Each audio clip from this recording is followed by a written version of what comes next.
Азнакайда махсус хәрби операциядә катнашучы ир-егетләрнең әниләре, тормыш иптәшләре катнашында очрашу узды. Шәһәрнең мәдәни үзәгендә үткәрелгән түгәрәк өстәл сөйләшүендә район башкарма комитеты җитәкчесенең социаль мәсьәләләр буенча урынбасары Дамир Гыйләҗев, районның хатын-кызлары оешмасы җитәкчесе Эльвира Галиева, мәдәният идарәсе начальнигы Гөлсинә Хафизова да катнашты. Хәзерге көндә 600-гә якын якташыбыз ватаныбыз данын яклап туган җирләреннән, туган йортларыннан еракта махсус хәрби хәрәкәтләрдә көч куялар. Өйдә аларны якыннары көтә, әти-әниләре, тормыш иптәшләре, балалары көтә. Резида Хамидуллина 5 бала әнисе, ана даны медале иясе, тормыш иптәше дә, улы да махсус хәрби операция зонасында. Без аларны бик сагынып көтәбез, исән-сау кайтуларын телибез. Сагынабыз, яратабыз. Альбина Жәләеваның ире Айнур СВОга 2022 елның 28 октябрендә мобилизация белән киткән. Мәдәни үзәктә оештырылган чарага әнисенә ярып кызлары Самира да килгән иде. Я учусь только на одни пятерки. Так папа мной гордился. Мы его очень сильно ждем, любим, Скучаем. Нәфисә апа Вагызованың улы Ринат шулай ук 2022 елдан бирле сугышта.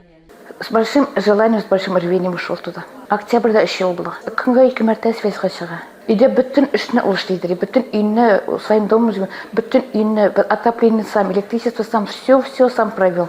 Они нәрсә эшлибез дип кенә 2 сүз шул. Они әти итмәгез ясам. Бөтен нәрсәне ясам. Якыннарының әйтүенә караганда, районыбыздан бөтен халык бердәм булып, күмәк җыеп җибәргән гуманитар ярдәм үз вакытында хәрбиләргә барып ирешә. Иптәшем вакыты булган саен хәбәргә чыгарга тырыша. Кәефләр, алар инде бу елны кайтабыз дип көтәләр инде, барыбыз да көтәбез. Азнакайның гуманитар ярдәме дә мин һәм личный посылка исемләп җибәрәм, ул да барып җитә. Ашлар килә ди, киемнәр, сабын, шампуньнар алар килеп тора диде. Рәхмәт. Сүз уңайыннан Азнакай районыннан махсус хәрби операция зонасына барлыгы 445 тонна гуманитар ярдәм узатылган. Гомуми сумма якынча 175 миллион сумны тәшкил итә. Шул исәптә 19 берәмлек техника. Шунысы аяныч, түгәрәк өстәл артында ватанпәрвәрлек хисе белән хәрби бурычын үтәргә киткән якыннарын югалткан ханымнар да бар.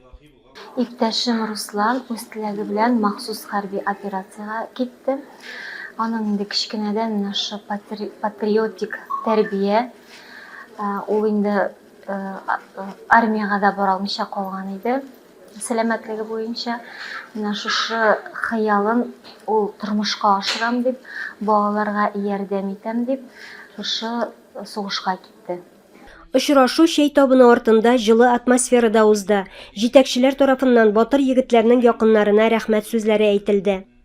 Монда катнашучы хатын-кызларыбыз үзләре үк волонтерлар сафына кушылып ярдәм җыюда күп көчләрен куялар ди районның хатын-кызлар иҗтимагый оешмасы җитәкчесе Эльвира Галиева.